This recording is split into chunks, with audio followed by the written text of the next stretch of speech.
This week, we're reporting on flounder and trout in the land cuts, the Matagorda slicks that are holding redfish, red snapper on the offshore structures, and how the bass are biting in your favorite lake.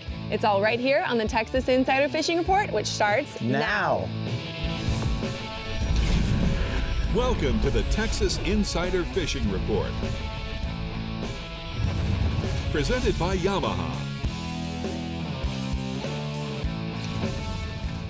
Welcome back to the Texas Insider Fishing Report. This week, I am welcoming Captain Jim Ross, who is filling in for Rick to help me host. Are you ready to take on Texas, Jim? You know, I love filling in for Rick and doing this show because there's so many things that we talk about in Florida that guys in Texas don't do it that way. And I learn things, which is really cool. So I'm learning from you guys as much as you're learning from us. Perfect. So thank you. Perfect. Well, Rick is actually fishing with our front runner boats Upper Coast Region, Captain Carl Weston, this week, so I'm sure we'll be hearing all kinds of fun stories next week. But before we get to our first captain, let's say hi to Dave over at the Yak Gear Workbench. Dave, what are we talking about today? Well, we're going to be talking about triple tail, a weird fish that tastes really good. He's a weird-looking fish. He's a weird-looking fish. Weird-looking fish. He's delicious. All right, well, let's begin this week in the Sea Sucker Lower Coast Region, where it's time to take advantage of the flounder and cobia bite going down with Captain Chad Kinney. Go for it, Chad. I tell you what, you know, we always call it down here the dead days of summer, and it's here. We've had nothing but nonstop great weather. You know, we sound like farmers. We're complaining about high winds, low winds. Now it's just been perfect days for bay fishing offshore. It's been great. So right now, talking about inshore, land cut's been producing some really good numbers of trout. There's also been some actually flounder mixed up in the same area right there. So talking about the land cut, you know, the trout has been really good along those grass beds, along those ICWs. You only got like about maybe 150 foot wide split there. So use your Rodan trolling motor to keep you just in casting position to reach out to those flats on those edges of those grass beds. Berkeley J. Walker, Mirror Lure, Top Dog Jr. working really, really good early in the morning. Cast up on that flat, working over the grass bed, working the edges, work all that stuff like that. If you're using soft plastics, then Saltwater Assassin's working really good. Sea Shad, working the 1/8 ounce jig head, work those edges of the beds in the grass, drop offs on the ICW. So work that grass bed where it drops off from like 2-3 feet down to 14 feet. So work that edge right there. There's plenty of slot-sized fish right there, and there's some oversized trout also in the mix. A bunch of stuff moving there, but make sure you get there early. The bite's been kind of early. If you're using some live bait, then live bait's working really good. Live croaker, if you're going to do that, then just power pull down on the edges of those grass beds and some of those oil guts in there, and just power pull down and just throw those out and free line them. You'll be working good. So, got a picture of a big old 29 3/4 inch trout released by Slam Dunks Charters, buddy of mine James Dunks. So, moving over to flounder fishing. Flounder, he gave me the same report. Flounder fishing is always a challenge, but, you know, decent numbers. And they're in the same areas in the land cut right now. So when they're up in the sand, work those sands and those flats right before the grass line starts, work that. Bump all the bottoms, work any guts, washouts, anything you can. When you do this, get your Eagle Claw jig head, work it a little heavier. You got to get a 1/4 ounce, at least 3/4 ounce. Attach a fish bite strip to it. Just barely, slowly bump it off the bottom. Get a Saltwater Assassin's Sea Shad were really good, and put a small piece of fish bite on it to, you know, get the little paddle tail going, a little wiggle, and put the scent on there with the fish bite, and just barely bump it. But to make sure what you got to do here, you got to cover every area possible. Just keep on repeat, casting. You get that dump in the same general area, and then just slow bump it off the bottom, like I said, and you got to be really patient, but it'll really pay off, and you'll get some flounder in there in the same mix. Work those drop offs in that sand flats. So. Offshore conditions, I've never seen it this good, this long. Fishing's been really excellent for snapper, and also the cobia showing up. We got bait balls showing up. It's going to be phenomenal between now and October. That's right. Right now, you know, federal snapper season is going to close here in August 28th. But remember, you know, state waters is open year-round. Port Mansfield, we got some great snapper season down here. State waters, we fish year-round, so it's going to be still open. So the bite's been great, both in federal and state waters. With the better conditions right now, we're lightening up on our jigs. We're using Eagle Claw Trocar jigs, and then also the Savage Squish jigs. It's just the suspended snapper. They're getting there. You're fishing in 90 to 150 feet of water. They're up in that 60-foot water column. So right now, it's perfect. You get there and start jigging them. Great combos right now.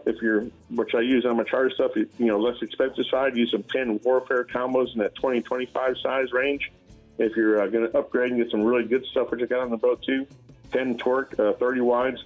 Works really, really great. And spool them up right now, right, with a 30-pound model. 30-pound model will land everything you want in that Berkeley chrome. It works perfect. The action's really fast and furious, so head out and enjoy it before you can, before the federal season closes. If not, go to the state waters, and it'll be a whole bunch of good fishing. Talking about cobia, everybody asks about cobia. You never know when they're going to show up, how they're going to do it, but they're going to show up pretty much when you're on snapper fishing. So the best way to be ready for them is to have a snapper a rod ready, have a rig directly just with basically an eagle claw, a live bait hook, probably like a 7 and 9/8 to 9/0 just on it. And once you see that cobia pop up, just the key thing is don't throw a bunch of chum. Just throw very little chum, get them to eat, just like 4 or 5 pieces. And once you have that same chum, put the same size, attach your hook, free line them out there, and watch that cobia take it off there.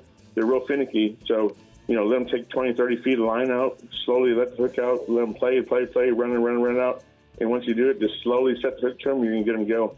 And the main thing is, once you get them to the boat and gaff it, if he's a keeper size, of course, like 41-inch, they're going to go pretty nuts if he's really green. So just make sure to go straight to the ice chest, whatever you got on the boat, and go into it and sit on the dang lid or something. But these things will get green, they'll get nuts. So I've got a picture here of my nephew. Actually, he went on a bay boat the other day with these calm days of summer, and he's got a nice cobia right there. Boy, that's a chunky one, Chad. We appreciate that report from the Lower Coast region. I'll take your hot spots from here. Chad says, head to that land cut.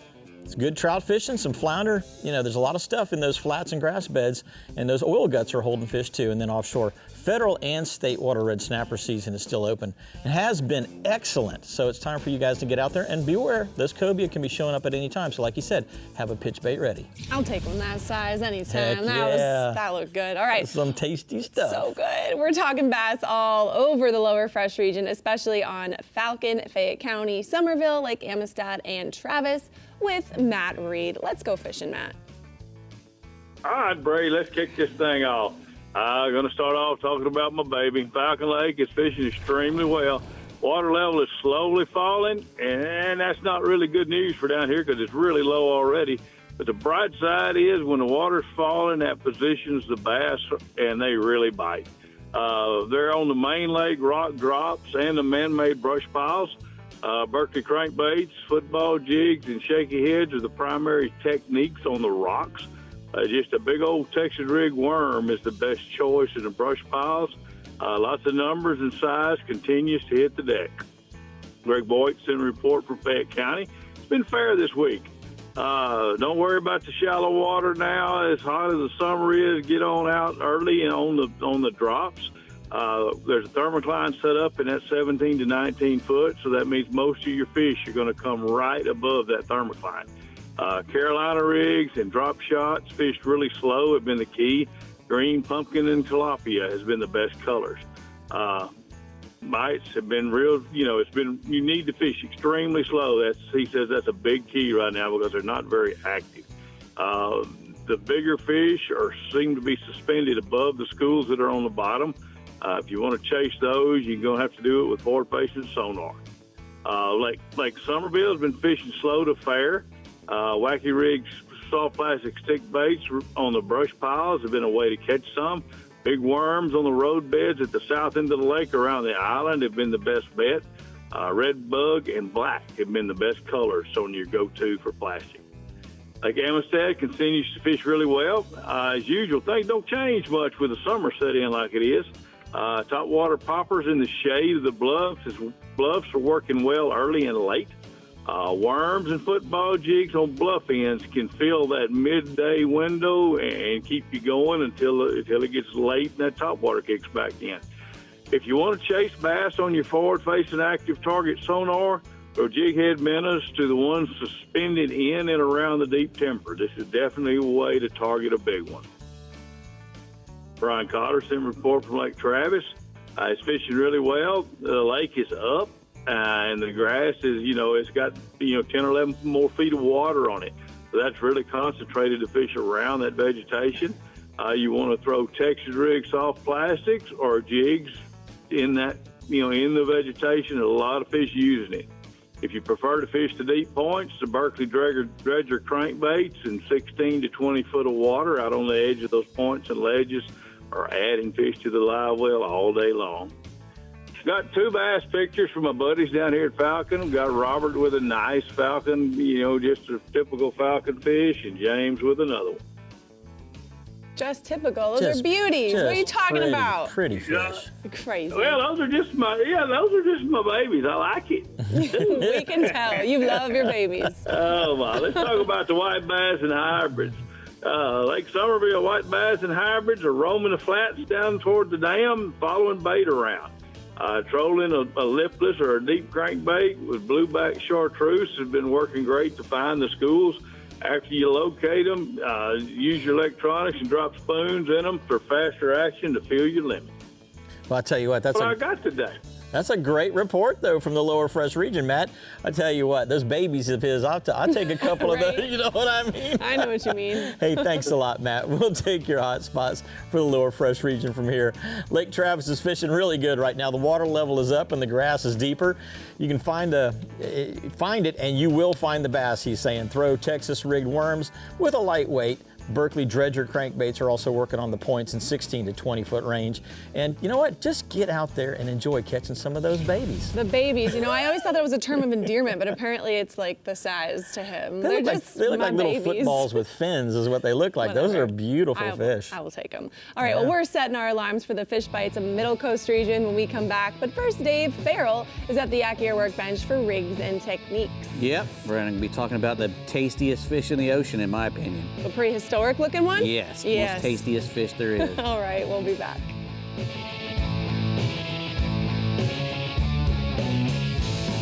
The Texas Insider Fishing Report is brought to you by Yamaha. Reliability starts here. Ameritrail. Load, launch, relax. Fenwick. Feel everything.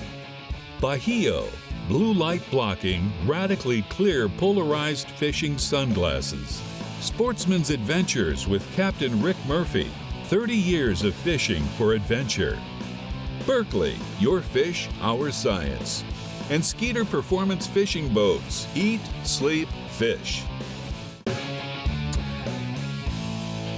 It's time for rigs and techniques at the Yak Gear Workbench, and we're going to talk about a little bit about the triple tail. Yeah, I want to go pretty fast. It's called a triple tail because his second dorsal fin and his adipose fin are really long and big, pronounced. So it looks like he actually has 3 tails. Imagine a giant crappie that's black with 3 tails on it. I mean, that's what they look like, a big giant brim almost. And but they're incredibly good to eat. And I really want you guys to go out and try to catch some of them. Well, what's interesting is there are no close relatives in the family tree. Correct. It's almost like God said, okay, you think a platypus is funny? I got to do something for the saltwater side too. And so he created the triple tail. They fight incredibly hard for their size. A 12-pound triple tail fights like you wouldn't believe. They jump. They will come skipping in on their side, and their whole way of life is pretty weird. They lay on their side like on the surface.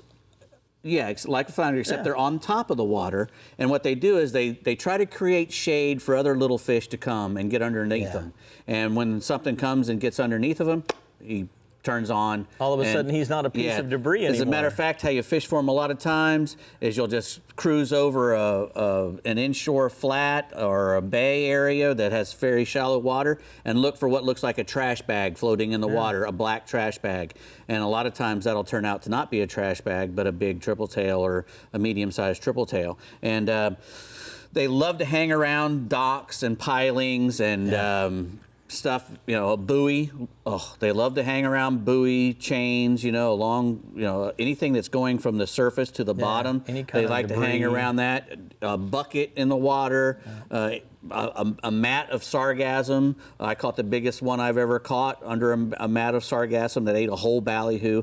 Normally we target these things with smaller stuff though. We got some small things up here, jigs, little paddle tail jigs from either Bass Assassin or somebody like that. They also, that Fish Bites jig head is a good, with a little tail, the butt kicker. This one here? Yeah, that would be a great thing to catch a triple tail on. Any kind of bucktail jig. Just anything that's like 3 to 4 inches long is a good bait for a triple tail. They're usually very aggressive. If you make a good cast and get pretty close to their head, they're usually going to eat whatever you throw at them. It's not very often that they get finicky. Sometimes they will, but most of the time, if you get pretty close to them, they're going to pounce on it. And and if you catch them around something, like a buoy chain or something, like me and you experienced one day, they love to come and wrap around that chain. They are very good at getting away. They just seem to be smarter than a lot of fish. They know the habitat that they're living on. Yes. Now, Dave, I see you've got a small popper up here. Yes, they also like to eat a little topwater plug a lot of times. That's a Berkeley, I forget the name of that one. It's a small pop, I think. Yeah, it's got a little popper face. But anyway, on it. Those things, they will eat a topwater bait. And especially a topwater plug, the smaller ones. Anything with a little tail on it to kick that resembles a shrimp or a small fish. But the main bait that you want to use for them, if you're targeting them on, for real, is a live shrimp. They love live shrimp. That's a fish bite shrimp, obviously, the fighting shrimp, which will work good too under a popping cork. That would be a great bait for a triple tail that's up on the surface. But I just put it on there to tell you, that live shrimp is a great way to use them. And I noticed that free lining a lot of times is a really good technique, or underneath a float. Right. And a lot of times, if the fish are hanging deeper under a piece of structure, you might want to add a little split shot to get it down to them. A lot of times, if the shrimp isn't going down pretty quick, you can do that. But a 20 to 30 pound leader, you don't need real big heavy gear. As hard as they do fight, a bass rod and reel should be able to catch them. Well, honestly, like you were saying, when you hook them, they're laying on their side like a flounder. But Right. when you hook them, all of a sudden they instantly almost turn into a grouper. Right. They go straight down and dig hard. They will. And they're powerful fish with those three tails. Right. Offshore of Galveston and Matagorda are probably some of the best places to fish for them. In the Gulf off Sabine Lake is one of the best places to fish for them. Any structure you find in those areas will be great. A good world-class Fenwick rod like this one is a great rod to target them with. 7 foot long, you can make a long cast. You don't want to get right up on them and spook them, so if you stay 20, 30 feet away from them, this is a great rod to use. This is an ultra-fast tip, too. I was going to say something with a nice light tip so you can flip just a free line shrimp or one of these little jigs, little tiny jigs. An 1/8 ounce to a 1/4 ounce, is a great thing to throw at them. And, when you catch these things, they're very hard to clean. They're like a buzzsaw all the way around. They've got their cheeks have excellent meat in them. Excellent meat. Great meat when they get to a size, but they're also very sharp. Yeah. They have horns on their bottom fins and on their top fins. So just be careful when you're cleaning them. It's like their skin is thick too. It's like trying to clean a cinder block or a buzzsaw. But it's worth it. It's worth it. Yeah, well, Dave, they are so good to eat. Great job. I tell you what, the guys and gals out there in Texas are getting ready to go catch some triple tail. Yeah, they are. And maybe they should Google how to clean one if they've never cleaned one before. Go watch a video. Because apparently it's dangerous. But they're good to eat. It's worth it. All right, West Matagorda Bay and Port O'Connor in the Fish Bites Middle Coast region are on fire this week. So let's get some details from Captain Bink Grimes. Hey, Bink. Hey, what's happening? It's been early. The fish early to the dock to beat the heat. West Matagorda Bay has been steady for trout. Grass beds are holding good trout on the incoming tide on Bass Assassins and Mirror soft dines and Mirror sheep pups. Again, it's an early bite. Get out there early. Port O'Connor's been just as hot. Deep reefs in San Antonio Bay, much like East Matagorda Bay, are holding trout along the edges. There's hundreds of reefs in the middle of the bay, and many captains just hop from reef to reef. Guy Lynn Smith, he's been enjoying wading the incoming tide at Pascavallo. Lots of fish have been caught on topwaters for those willing to grind with those dog walkers. Spots like City Slickers, the Cedars, and the old Coast Guard Station are holding fish over sand and grass. This week, multiple 5 to 7 pound trout's been released while drifting in East Matagorda Bay. Find a pile of shell in 5 foot of water, soak a shrimp, and wait for the cork to get dunked. Raymond Shoals, pipeline, log, and tripod have produced fish even in dingy water. Waders have released the same size trout while working mid-bay reefs. Beacon, Drills, Lump. The key's been to leave well before sunrise, make your first cast before the first sign of dawn. Top waters and Mirror soft dines have worked better in off-colored water. And in Rockport, anglers have been teasing trout with bass assassins rigged on 1/8 ounce jig heads. Guts on the edges of sand and grass are holding most of the trout. Top waters have been solid around Mud Island and St. Joe Island. There's a photo of soft light and green tides, a recipe for big old jetty trout. And man, there's been a lot of fish out there on the jetty and in the surf. Redfish action improved this week. Lots of slut-sized reds have pulled off the shoreline and found refuge in the middle of East Matagorda Bay with our lower tides. We got high pressure sitting on top of us, and it's lowered our tides. It's dropped them significantly. The pattern's been to look for slicks and then drift behind the oily sheen. When you get it on a big herb, power pole down, work the area. Small gulls have also pointed the way as well. There's loads of slot-side reds at the Matagorda Jetty. This time of year, there's wads and wads of big menhaden coming ashore from the Gulf, and those big reds are right behind them. Same scenarios playing out in Freeport, Surfside, and the Port O'Connor Jetty. Don't be surprised if a big trout eats a pogie as well when you're fishing for those big bull redfish. Those jetty trout redfish often run together, and they're vying for the same meal out there. Offshore, it's been flat for about 15 days. Guide Michael Beck said the weed lines have produced lots of Dorado while trolling rig ballyhoo, deep diving crankbaits. Lots of little chicken dolphins along the weeds as well. Those same weed lines are holding triple tail. A lot of triple tail offshore, a lot of triple tail in West Matagorda Bay. Tarpon are showing about 20 to 40 foot of water as rafts of menhaden come in through the passes and jetties. October, September is our prime time along the beach, along the Middle Coast, and there's some good ones showing up right now. Teal season opens in about 3 weeks, and our Ducks Unlimited freshwater ponds are brimming with aquatics. And the first trickle of blue wings were on that super moon, so there's a good migration coming. Summer rains have set the stage for a solid season. Its habitat conditions are excellent, and we appreciate all Ducks Unlimited has done for us. That's another solid week of catching in the Fish Bites Middle Coast region. It's hot. Get out there early. Please keep taking care of our bays, and please release more than you take. Well, you know, one of the things you were talking about was those slicks and getting in on those slicks. A lot of times we find that in the Mosquito Lagoon where I fish, but we don't have the type of current and water and wind that you guys have. How do you determine what you're going to throw when you get on a slick based on your wind and your tide scenario?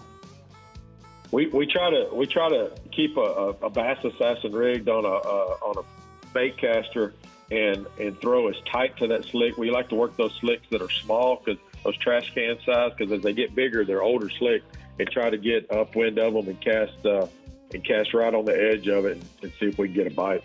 Oh, that's a great tip from Captain Bink right there. Well, I'll tell you what, I'm going to take the Mirror Lure Hotspots for the Middle Coast region from here. Thank you so much for that great report, Bink. Bink says trout are good at the Cedar Point near O'Connor on red shad and Texas chicken bass assassins. And redfish are best while drifting slicks in that Middle East Matagorda Bay on live shrimp. And that's a great tip. Small slicks are fresher slicks.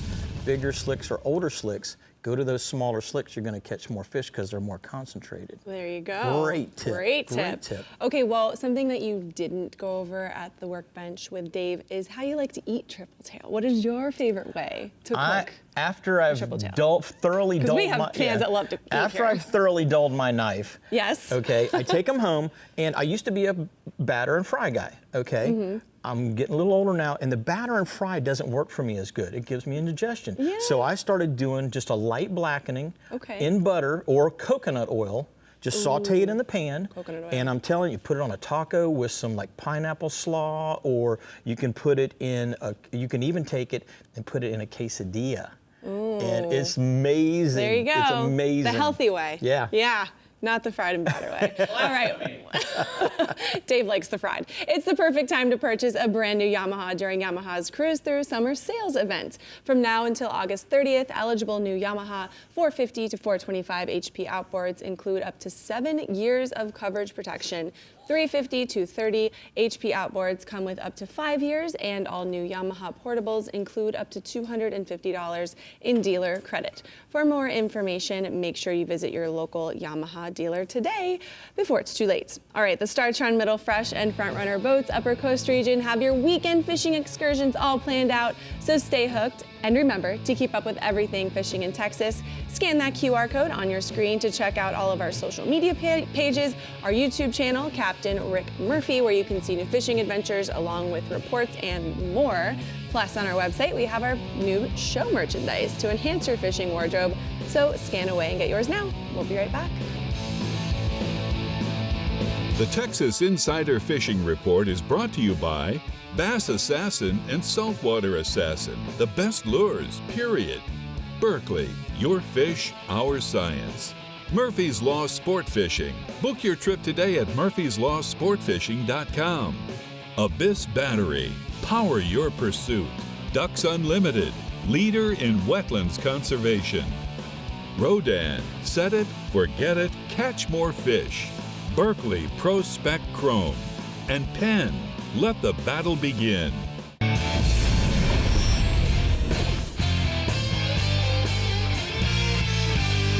Today's Power Pull tip: did you know you could run your Power Pull shallow water anchors or change all of your charging priority right from a Garmin Fish Finder? If you're running a Garmin GPS map or EcoMap, you have that ability. But what I like to see is my charge data right on the screen. I have the ability to see my voltages throughout the day, and I could change my priority button by simply pressing my fish finder. Another thing I like is I can initiate an emergency start if my big outboard won't start, and I will get that engine started and get back to the dock. I can also run my Power Pull anchors. If you have duals, you can run them both at the same time, or you can lift them independently. To learn more about the Power Pull charge and Garmin integration, go to powerpull.com or the Garmin website. And that's your Power Pull tip of the week. Big Power Pull fans right here. Heck I know yeah, that. every All boat I own's got one. Every boat. All right, you're in luck if fishing the Startron Middle Fresh region is on your to-do list this weekend, because Matt Losher has a lot of tips to catch him up on Richland Chambers, Toledo Bend, and Sam Rayburn. Go for it, Matt. All right, Bree. We're going to start up on the north end of the region at Richland Chambers. Mr. Thurman Selwyn there at Bass Specialty Guide Service says that you're going to want to look to the shaded areas like laydowns and docks to find good bass up in the thick cover. He says pitching a jig with a Bass Assassin Whoop-Eye Craw as a trailer is a great choice for that pattern. You can get some really big bites like that. You're going to want to try to get your bait way back into that thick stuff, though. Those bigger fish especially, they're going to be buried up in that really thick, nasty stuff in those hardest to reach spots on the docks and stuff like that. They like that shade. Another good pattern is fishing a worm, like that Bass Assassin Tap Out. He's putting that on a shaky head and fishing it in the flooded timber out in front of Winkler Creek. So he even told you where to go. He said look for those fish on that shaky head and that flooded timber. You can catch some good ones like that as well.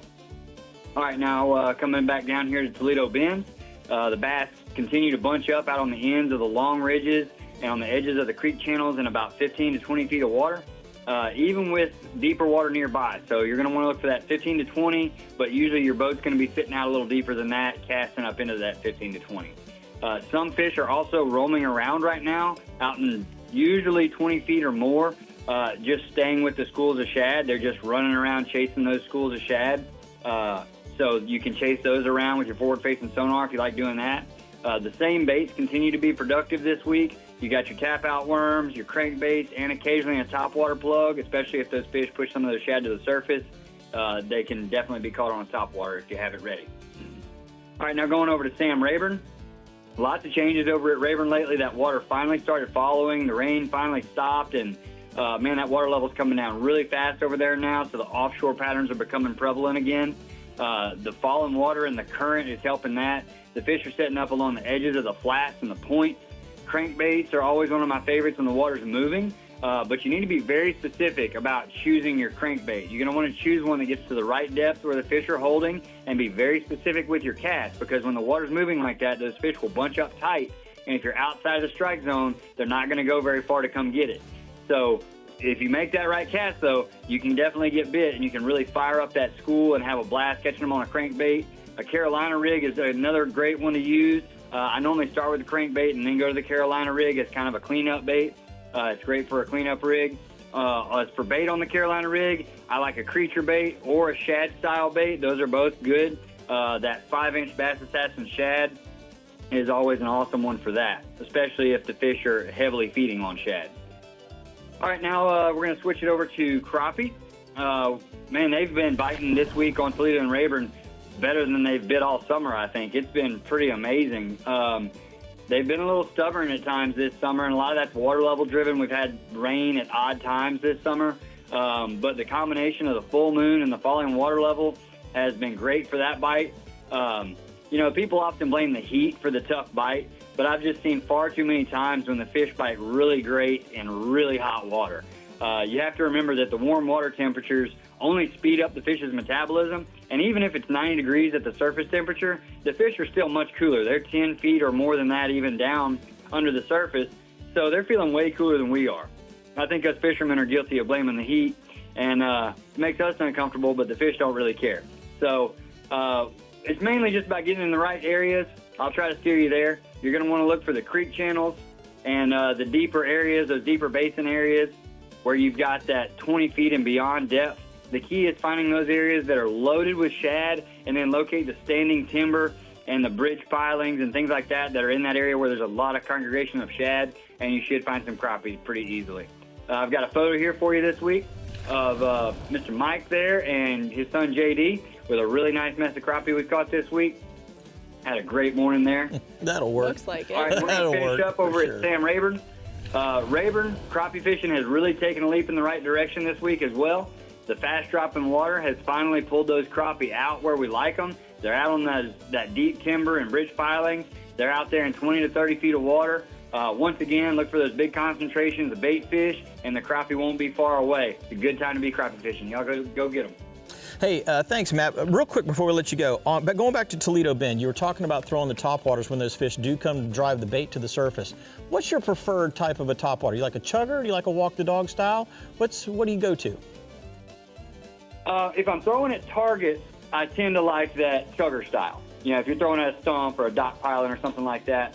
But if you're out there in open water and they're just roaming around chasing the shad, I love a walk the dog style. Berkeley makes some great ones. You make it in different sizes. I like to go with a big one if they'll bite it, you know, because I believe in that big fish or big bait, big fish. And so throw that big walking style when they're around the shad for some big bites. Yeah, big bait, big commotion, big fish. We appreciate that, Matt. Thanks so much for the clarity on that. Here are the Rodan Marine Systems hotspots for the middle freshwater region. Captain Matt says you want to get out there, the water levels are dropping like it's hot. Temps are high, and so is the fishing activity right now. Look at the deepest water in a given area for large concentrations of shad, and if you find it, fish on some nearby structure to that in that 10 to 30 foot of depth. So that's great tips. Yeah, it is a good tip, but the crappie fishing's not so crappy. You know, we want to blame the heat on everything. Well, it's hot, so we get fussy. We get away with it. Yeah, but the fish sometimes don't care. No. I tell you, I've seen fish eating in 92-degree water in some cases, and you're thinking to yourself, what are they thinking? But they just do it. They're not. Be there and you won't miss it. That's Exactly. the key. Be there. All right, the fishing in the front runner boats upper coast region is just as hot as the temps. So let's see what's biting in Captain Carl Weston's waters. Hello, Carl. Hey guys, how you doing? Bree, it's hot. If nobody said that yet this week, it's hot. But anyway, between this Texas heat, being in the triple digits, and the trout bite is just as hot. It's been on fire. The fishing definitely improved since this recent hurricane we had, and the new moon phases have kicked in. That improved salinity in the water should continue to provide a great bite. East and West Galveston Bay have been on two different playing fields this week. As reported last week, the intel is that St. Louis Pass is still a really hot spot. The influx of cleaner water over there is dumping in the pass, and it's definitely been a positive effect on the fishing. Artificial soft plastics over there, Bass Assassin, the 4-inch shrimp, or a Fight Club 3.5. That shrimp hammer fist is really good on a 1/4-ounce jig head. Get in that deeper, cooler water, guys. The fish, like we said, they were talking about earlier, they like to be in that little bit cooler 4 to 6 foot range. And today I have a picture of a group of future fishermen with their trout. Oh, very cool. Go, kiddos. So, like we're talking about, I hate to sound like a broken record, but water temps are 89 degrees right now in East Galveston Bay.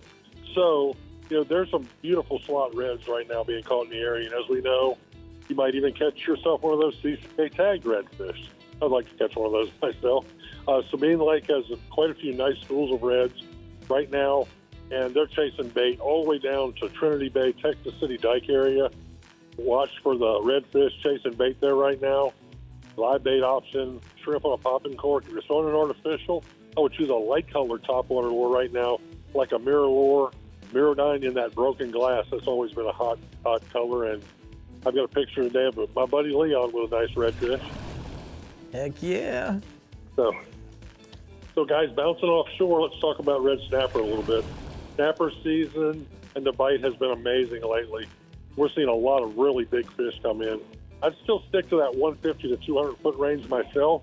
I know they're catching some nice fish closer, but as far as getting your limit pretty quick, a big fish, get out there in that deeper water.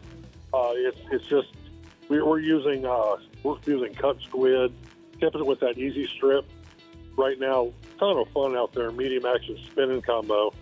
You know, the biggest snapper out there, they're just going to give you a great fight. And just keep them tight, guys. We got a photo of the casters with some nice red snapper. Well, that is a pair of beautiful fish, I'm telling you. And you got some king mackerel this week as well? Yeah, man, they've finally come in closer. Thank goodness we don't have to run as far. And there's tons of bait from the beach all the way out in that 100-foot range right now. A lot of shad, a lot of schools of shad, and everything's in there tearing them up. Kingfish definitely are. The smaller fish right now are probably 8 to 20 pounds, and they're patrolling the outside of these bait schools. So if you're going to catch some of the kings, these are the size you want right now as far as I'm concerned. If you're going to eat one, 8 pounds will be the best. And, you know, our technique of live bait, small deep divers, simple 2-hook setup, pair of eagle claw trebles, do your haywire twist about 5 inches apart, attach that to a barrel swivel, hook your live bait, bump troll around structure right now, and it's going to be on fire. And I have a picture today of Sean with a nice kingfish. Oh, that's a beautiful fish. You know, you were talking about the size of the kingfish that you like to catch, Carl, and I just had some smoked fish. Fish was about 18 pounds the other day. In my opinion, 15 to 18 pounds is the ideal fish because you can grill it, you can fry it if it's fresh, or you can also smoke it. What is your favorite size to catch? Well, with kingfish, about that size too, because we do in Texas what we call balling them out. You cut the slits, you push the little balls of meat out, and you just deep fry them. And that pure white meat, good stuff. You just don't want to freeze them. Yeah, that backstrap, that inner, he's talking about the inner coil, if you will, of that backstrap loin. That piece is the best piece on the whole fish. And if you can pop those out and fry them, like you said, like little balls, good stuff. Good stuff. Well, Carl, thanks so much. We appreciate that. Was an awesome report. Everybody in your region ought to be really excited about getting out there this week. Have fun with Rick, by the way. Catch him up. Oh, we will. Here are the upscale glass company hotspots for the Upper Coast region. Captain Carl says you want to target the trout in the San Luis Pass, throw in soft plastics such as fish bites or bass assassins, and then offshore, those red snapper in 150 to 200 foot range. That's the most consistent area, he was saying. Cut squid or fish bites, Fight Club, 6-inch pink grubs on a jig will work very well.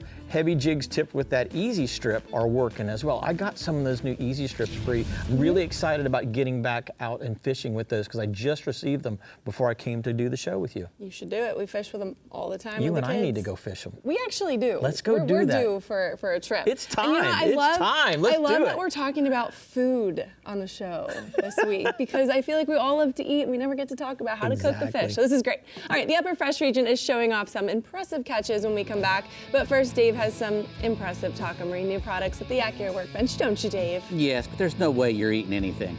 What do you weigh, 80 pounds? Rude. Come on. Now, everything likes to eat a crab, though. Oh, You can tell I'm not allergic to a fork and spoon. We'll be back. Take a cheeseburger. The Texas Insider Fishing Report is brought to you by Abu Garcia, Fish to Win, Fenwick, Feel Everything, Berkeley Pro Spec Chrome, Island Lures, Tournament Tackle, Sea Sucker, easy on, easy off, incredibly strong. Turn on the bite anytime. Tie on a Mirror Lure. Front Runner Boats, performance-built offshore fishing boats made in the USA. And Startron, Start, run, and store with StarTron. Hey, we're at the Yak Gear workbench with the Taco Marine new products with Dave and myself. And I tell you what, Dave, we got a lot of cool looking, realistic stuff here. Well, we got some crustaceans, so that's for sure. If you're wanting to eat a crustacean, we've got you covered here. That crab over there is the Savage Gear Tough Tech crab. And, it's got lifelike movement, extreme durability. It's great for any predator that'll eat a crab or a crustacean, like you said, it's got hyper realistic details, a perfect buoyancy. There's a weight inside the crab that makes it, just stay in the proper orientation, floats down nice and slow, comes in 6 different colors, 3 different sizes, a 1/2 ounce, a 1/3 ounce, and 1/4 ounce. That little 1/3 ounce thing. That thing right there, we were talking before the You could probably segment. throw that with a fly. A fly rod, a 9 or 10 weight, Yeah. you could get away with that. It's light enough. Catch permit, redfish, whatever. They're sin infused to help trigger the strike, and that little internal weight in there makes them stay properly oriented. They just look so realistic. Yeah, SavageGear.com to get that. Next, we got the Savage Gear Manic Shrimp. We're sticking with the Savage tonight. That's the Manic Shrimp RTF V2. It's modeled after 3D scans of real shrimp. It's got a specially designed tail for lifelike kicking action. It's made out of a Durotech 12 times tough TPE for very increased durability. Again, it's rigged and weighted, ultra sharp jig hook in there, and an exposed hook. So, it's really great for hookups. Just a little bit of movement makes this thing flutter exactly, like crazy. And it's great if you just tie it on straight, or if you put it under a popping cork. And it's stretchy. The puffers aren't going to beat it up. Right. 3-inch, 3.5 inch, and a 4.5 inch. 5 weights from a 1/4 ounce all the way up to a 1/2 ounce. So they make a pretty big one too. And they have a slow sinking version versus a sinking style. So again, where do you find Savage Gear? SavageGear.com. And we were just talking about popping corks. We're always talking about popping corks on this show. We talk about them all the time, about how that's a great technique to catch fish with. And these are the 4 Horsemen popping corks. They make all kinds. They're like the Cadillac of popping corks. They have like 6 or 7 different types: a 3-inch popper, an oval popper, a 4-inch popper, a 5-inch popper. They got the little skinny corks there that you got in your hand. They also make a little shrimp that you can put under them. That little boom shrimp, they call that. So if you're thinking about fishing a popping cork and you really want the best one, these things last a long time. They even have one that I didn't get, which is called an Armor, that's got like a light plastic coating on it. Gotcha. And so that they last. They last even longer. Yeah. Where do you find those? Kind of like this one. Oh, That's okay. the professional, but you go to 4horsemantackle.com. Not only do they have popping corks, they also have a lot of apparel and jig heads and all kinds of cool stuff. Speaking of apparel, we got the Pin Hooded Performance shirt here, quality construction, and it's dedicated outdoor fabric. It's way better than just putting a regular t-shirt on. It's got that nice hoodie. I wear hooded shirts all the time, and I wear long sleeve shirts all the time, because the more you're covered up, the cooler you're going to be. A lot of guys think, I got to have no sleeves on, or take their shirt completely off because they think it's cooler. I'm actually to the point now where I'm wearing a technical shirt, a buff, and a hood over the buff. I do the exact same thing. And with my sunglasses, there's nothing showing. Yeah. I don't have to lather myself up with a bunch of sunscreen. And as long as there's just a slight breeze, you're good. Right. When the breeze stops, nothing works. And this is a moisture wicking, classic fit, just really soft and comfortable. Yeah. So you want. Where do we go to get those? Penfishing.com to get. And then lastly, this is one of our RM Media gear that we have here. This is the red flat bill. These are very nice hats. These are Richardson hats.